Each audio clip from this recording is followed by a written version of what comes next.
জাতীয় নাগরিক পার্টির মুখ্য সংগঠক হাসনাত আবদুল্লাহর আওয়ামী লীগের সংশোধিত একটি পক্ষের রাজনৈতিক পুনর্বাসনে রাজি হতে সেনানিবাস থেকে চাপ পাওয়ার বিষয়ে যে দাবি করেছেন তার প্রতিক্রিয়া জানিয়েছে সেনাবাহিনীর সদর দপ্তর।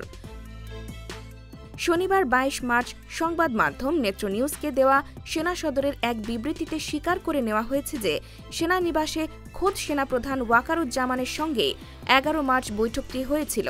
তবে হাসনাত আবদুল্লাহকে ডেকে নিয়ে যাওয়া এবং আওয়ামী লীগের পুনর্বাসনের বিষয় নিয়ে তাদেরকে প্রস্তাব বা চাপ প্রয়োগের অভিযোগ অস্বীকার করা হয়েছে। বরং হাসনাত আবদুল্লাহ ও তার দলের আরেক মুখ্য সমন্বয়ক সার্জিস আলমের আগ্রহেই ওই বৈঠকটি হয়েছিল বলে বিবৃতিতে উল্লেখ করা হয়।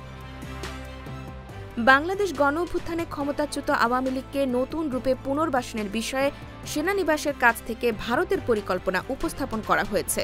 শুক্রবার হাসনাত আবদুল্লাহর এমন ফেসবুক পোস্টে বাংলাদেশের রাজনৈতিক অঙ্গনে তুমুল আলোচনার সৃষ্টি হয়। এরই প্রেক্ষিতে নেত্র নিউজ যোগাযোগ করলে একজন মুখপাত্রের মাধ্যমে বক্তব্য দেয় সেনা সদর।